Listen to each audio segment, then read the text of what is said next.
নমস্কার viewers, finance with Malay চ্যানেলে আপনাদের স্বাগত। আগের ভিডিওতে আমি ওয়ার্কিং ক্যাপিটাল সম্বন্ধে বলেছিলাম। আজকে cash conversion cycle. Cash conversion cycle মানে হলো কনভার্ট করা, মানে রূপান্তরিত করা, এক জায়গায় এক রূপ থেকে আর এক রূপে রূপান্তরিত করা। ক্যাশ কনভার্সন, আপনি যে ব্যবসা করছেন, যে ক্যাশ নিয়ে ব্যবসা করছেন, সে আপনি লোন করেই করুন, যেভাবেই করুন, যে ক্যাশটা নিয়ে আপনার যে অ্যাসেট ব্যবসা করছেন, এই ক্যাশ থেকে আপনি কোনো প্রোডাক্ট বানাবেন, আপনার ক্যাশটা কনভার্ট হয়ে গেল প্রোডাক্টে, সেই প্রোডাক্টটা আপনি বিক্রি করবেন, বিক্রি করার পর আবার সেটা ক্যাশ হয়ে আপনার পকেটে লভ্যাংশ হিসাবে আসবে। তাহলে ক্যাশ থেকে প্রোডাক্ট বা সার্ভিস, সেখান থেকে আবার ক্যাশ হয়ে আপনার কাছে লভ্যাংশ আসবে। এই যে সার্কেলে ঘুরছে, এটাকে হলো ক্যাশ কনভার্সন সাইকেল। হ্যাঁ, অর্থ রূপান্তর চক্র। অর্থটা কিভাবে আপনার রূপান্তরিত হয়ে আপনার পকেটে আবার ঘুরে আসছে। অর্থ থেকে প্রোডাক্ট, প্রোডাক্ট থেকে আবার অর্থ। আগের যে ভিডিওতে বলেছিলাম, ধরুন আপনি একটা কোম্পানি, আপনার একটা কোম্পানি, এটা একটা কোম্পানি যেখান থেকে আপনি র মেটেরিয়ালস নিচ্ছেন, এখান থেকে আপনি র মেটেরিয়ালস নিচ্ছেন। আর এটা একটা ডিস্ট্রিবিউটার, যাকে আপনি মালপত্র দিচ্ছেন। এখান থেকে আপনি নিচ্ছেন, এটা আপনার ক্রেডিটার, এটা আপনার ডেবিটার। ধরুন আপনি এখান থেকে কাঁচামাল নিলেন, তো সঙ্গে সঙ্গে আপনার পয়সা লাগলো না। এখান থেকে আপনি নিলেন, 1 মাস পরে আপনার পয়সা নেবে, 1 মাস পর পয়সা নেবে। এবার আপনি 15 দিনে মালটা তৈরি করলেন, 15 দিনে মালটা তৈরি করে একে দিয়ে দিলেন। এও আপনাকে 1 মাস পর টাকাটি আপনাকে দেবে। ওরা আপনার মালটা আমি নিচ্ছি, বিক্রি করে আপনাকে 1 মাস পর টাকাটি দেবো। বেশ, এও নেবে 1 মাস পর, এও নেবে 1 মাস পর। তাহলে আপনার ইনভেন্টরি কত? 15 দিন। 15 দিন আপনার ইনভেন্টরি। আপনি মালটি পাচ্ছেন, টাকাটি পাচ্ছেন, ফেরত পাচ্ছেন কতদিন পর? 30 দিন পর। তাহলে আপনি এর কাছ থেকে মালটি নেওয়ার পর আপনার মোট কতদিন লাগলো? ইনভেন্টরি 15 দিন প্লাস টাকাটা আপনি পেলেন ওর কাছ থেকে 30 দিন পর, তাহলে আপনার মোট 45 দিন লাগলো। যেদিনের কাছ থেকে মালটা আপনি নেবেন, সেখান থেকে মাল তৈরি করে বিক্রি করার পর টাকাটা আসতে মোট লাগলো 15 প্লাস 30 সমান 45 দিন। 45 দিন।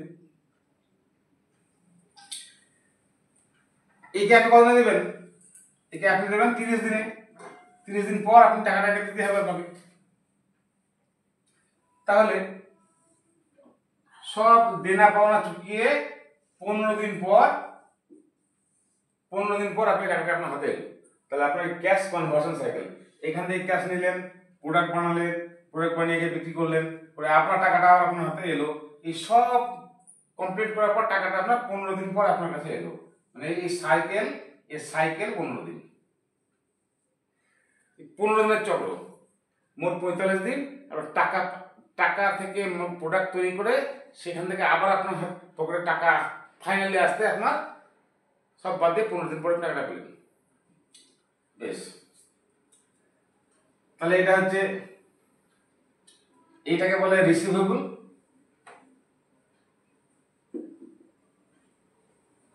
এটা হচ্ছে পেয়েবল। দেখুন, এবার যদি ধরুন এই ব্যক্তি বলেন যে আমি 2 মাস পর টাকাটা নেব, তাহলে আপনার কি হলো? আপনার পেয়েবলটা পরে পাবেন। তাহলে আপনি তো টাইম বেশি পেয়ে যাচ্ছেন,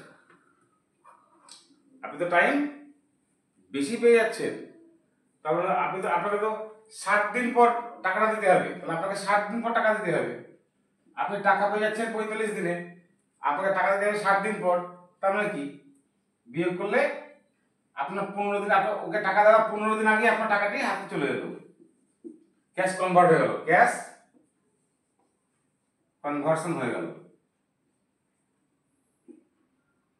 কনভার্ট।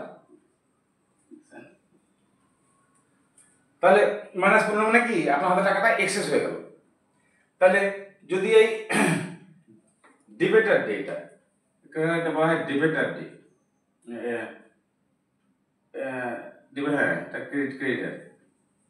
ক্রেডিটার, যদি ক্রেডিটার ডে আপনার বেশি হয় আর ক্রেডিট ডে যদি বেশি হয়, রিসিভেবল ডে যদি কম হয়, তাহলে আপনার ভেরি গুড। এবার দেখুন, আগের দিন যে উদাহরণটা দিয়েছিলাম সেটি যদি হয় তাহলে কত মারাত্মক। ধরুন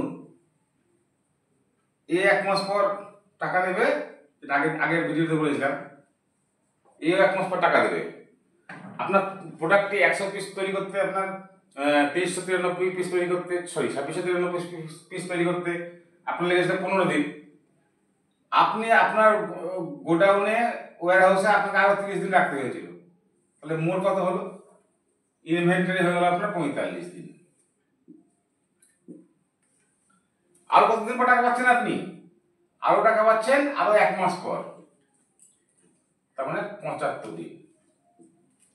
আর আপনাকে টাকা দিতে হবে কতদিনে, 30 দিনে। তাহলে আপনার ক্যাশ কনভার্সন 45, খারাপ হয়ে গেল। এবার আপনাকে তো ব্যবসা ম্যানেজ করতে হবে, তখন আপনি ওয়ার্কিং ক্যাপিটাল লোন আপনাকে নিতে হবে। এইবার যদি নিতে হয় তখন দেখবেন আপনার ক্যাশ ফ্লোতে সমস্যা হয়ে যাবে। ক্যাশ ফ্লো ইন অপারেশনে গিয়ে দেখবেন CWIP, working capital in progress, ওটা দেখবেন বাড়ানো করবে, তো ক্যাশ ফ্লোতে গিয়ে সমস্যা হয়ে যাবে। দেখুন এইভাবে হিসেব করে আপনি করতে, কারণ কি জানেন তো, কিছু কিছু কোম্পানি আছে যারা একটু বড় ভালো কোম্পানি, যাদের গুডউইল, প্রোডাক্ট দারুণ, তারা এইটাকে ম্যানেজ করে, ক্রেডিট আর ডেবিট ডেকে ম্যানেজ করে, রিসিভেবল পেয়েবল ডেগুলোকে, রিসিভেবল এবং পেয়েবল এই ডেগুলোকে ওরা ম্যানেজ করে কিভাবে। যেমন ধরুন এই সংস্থাকে ওরা ক্যাটাগরিক্যালি ভাগ করে, যে খুব ভালো রিপুটেড সংস্থা হয়, রিপুটেড ডিস্ট্রিবিউটর হয়, তাকে হয়তো 1 মাস টাইম দেবে, 1 মাস পর আপনি টাকা দেবেন। যদি মিডিয়াম টাইপের হয় তাকে হয়তো বলবে, তুমি ভাই আমাকে 20 দিন পর টাকা দাও। যারা একদমই নতুন ডিস্ট্রিবিউটার, না ভাই তুমি আমাকে 7 দিন টাকা দাও, আমি অতদিন তোমার কাছে টাকা মাল রাখতে পারবো না। এবার এরা এই ইনভেন্টরিটা এইভাবে তারা অপারেট করবে, ম্যানেজ করবে। তখন আপনি এইখানে গিয়ে ক্যাশ কনভার্সনে আপনাকে একটা গড় করে হবে, খুব জটিল ব্যাপার। তো যাই হোক, নিশ্চয়ই ক্যাশ কনভার্সনটা বুঝতে পেরেছেন। এবার দেখুন, যদি আপনার এই ইনভেন্টরিতে মালটা জমে থাকে, আপনার ওয়্যার হাউসে যদি মালটা জমে থাকে, তাহলে আপনার ওয়ার্কিং ক্যাপিটাল তো এক জায়গায় স্টাক হয়ে থাকলো, ব্যবসার তো ক্ষতি। কিন্তু এটাও অনেকে করে। আপনি আদিত্য ভিশন দেখুন, একটা কোয়ার্টার আগে হয়েছিল যে ওরা দেখছিল যে ইলেকট্রনিক্স গুডসের একটু স্ক্যারসিটি হচ্ছে সাপ্লাইয়ে, তো আগে থেকে ওরা কি মাল কিনে নিয়ে গোডাউনে ওদের ইনভেন্টরিতে জমা রেখেছিল। কেন রেখেছিল? ওটা ওদের একটা বিজনেস স্ট্র্যাটেজি, ওদের সেল সম্বন্ধে ওরা কনফিডেন্ট, এবং যেহেতু যদি স্ক্যারসিটি হয় প্রোডাক্টের, তো সেটা তাদের ব্যাপার, দেখতে হবে ম্যানেজমেন্ট কি বলছে। আবার দেখুন পরাগ মিল্কে দুধ সংগ্রহ করার পর প্রচণ্ড বৃষ্টি সাউথে, তা অনেক দুধ নষ্ট হয়ে যায়, প্রোডাকশন হয়নি সেরকম, কিন্তু পেয়েবল ডেতে প্রচুর, কারণ যে উৎপাদকদের কাছ থেকে ও দুধটা নিয়েছে তাদেরকে তো পে করতে হবে। তাই বলে কি কোম্পানিটি খারাপ হয়ে গেছে? খারাপ হয়নি। তাহলে আপনি ওই ক্যাশ কনভার্সন সাইকেল দেখে আর ওয়ার্কিং ক্যাপিটাল দেখে সিদ্ধান্ত নিতে পারেন না। তাই আমি বলছি শিখুন, ভালো কথা, কিন্তু কোম্পানিকে দেখুন, কোম্পানি কি বলছে, এইটা ইনভেন্টরি বাড়লো কেন, ডেজ অফ পেয়েবল বাড়লো কেন, কোম্পানি যদি কোনো সমস্যা হয় তার জন্য কি প্রভিশনস রেখেছে। আগে যেমন আগের ভিডিওতে বলেছিলাম যে আপনি 40,000 টাকা ব্যাংক ব্যালেন্স রেখেছেন, কোম্পানি কি প্রভিশনস রেখেছে। আপনি ম্যানেজমেন্টকে শুনুন, সবসময় জটিল অঙ্কে যাবেন না। আশা করি আমার বক্তব্যটি আপনাকে বোঝাতে পেরেছি। যদি বুঝতে পারেন দয়ার সঙ্গে থাকবেন। নমস্কার।